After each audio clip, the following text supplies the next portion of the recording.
The end of ఓక్ street survival thriller డ్రామాగా వచ్చిన ఈ మూవీ ఎలా ఉంది అనేది ఈ వీడియోలో అయితే మాట్లాడుకున్నాం. వీడియో ఎండ్ వరకు అయితే చూడండి. ఫస్ట్ థింగ్, ఈ మూవీ నాకు ఎలా అనిపించింది అంటే ఒక అబవ్ యావరేజ్ అనిపించింది. ఈ మూవీ స్టోరీ ప్లాట్ ఏంటంటే 1990లో ఒక నార్మల్ రెసిడెన్షియల్ స్ట్రీట్ ఉంటుంది. ఒక మిస్టీరియస్ కాస్మిక్ ఈవెంట్ వల్ల ఆ స్ట్రీట్ సడన్ గా డైనోసార్స్ ఎరాలోకి షిఫ్ట్ అయిపోతుంది. అక్కడ ఉన్న ఒక ఫ్యామిలీ డేంజరస్ డైనోసార్స్ మధ్య సర్వైవ్ అవ్వడానికి ఎన్ని ప్రాబ్లమ్స్ ని ఫేస్ చేశారు అనేది మూవీ యొక్క మెయిన్ స్టోరీ. మూవీ స్టార్టింగ్ అనేది చాలా కూల్ గా సమ్మర్ సెలబ్రేషన్స్ తో స్టార్ట్ అవుతుంది. ప్రశాంతమైన వాతావరణంతో స్టోరీకి ముందుకు వెళ్తున్న టైంలో సడన్ గా జరిగే మిస్టీరియస్ ఈవెంట్ వల్ల అప్పటి వరకు నార్మల్ గా ఉన్న స్ట్రీట్ డైనోసార్స్ ఉన్న డేంజరస్ స్ట్రీట్ గా మారిపోతుంది. ఇక్కడి నుంచి మూవీ అనేది కంప్లీట్ గా సర్వైవల్ మోడ్ లోకి చేంజ్ అయిపోతుంది. అసలు ఏం జరిగింది, డైనోసార్స్ ఎలా వచ్చాయి అనే కాన్సెప్ట్ ని డీటెయిల్ గా చెప్పకుండా డైరెక్ట్ గా సర్వైవల్ మోడ్ లోకి వెళ్ళిపోతుంది. ఆ కన్ఫ్యూజన్ వల్ల అసలు ఏం జరుగుతుంది, ఎలా సర్వైవ్ అవుతారు అనే క్యూరియాసిటీ మాత్రం కంటిన్యూ అవుతుంది. మూవీలో డైనోసార్స్ తో ఉండే డేంజర్ తో పాటు ఫ్యామిలీ మధ్య ఉండే ఎమోషన్స్ ని చాలా ఇంపార్టెంట్ గా చూపించారు. వైఫ్ అండ్ హస్బెండ్ మధ్య వచ్చే కాన్ఫ్లిక్ట్స్,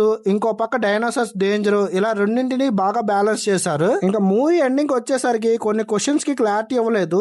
దాని వల్ల క్లైమాక్స్ అనేది ఇంపాక్ట్ కొంచెం తగ్గింది. కానీ మూవీ మాత్రం ఎక్కడా బోర్ కొట్టలేదు. మెయిన్లీ మూవీ పేసింగ్ అనేది ప్లస్ పాయింట్. రన్ టైం తక్కువ ఉండడం వల్ల మూవీ ఎక్కడా ల్యాగ్ అనిపించలేదు. టెక్నికల్లీ మూవీలో విజువల్స్ అండ్ అట్మాస్ఫియర్ బాగా సపోర్ట్ చేశాయి. Dark locations, foggy surroundings, sudden dinosaur appearance survival thrill ని బాగా సెటప్ చేశాయి.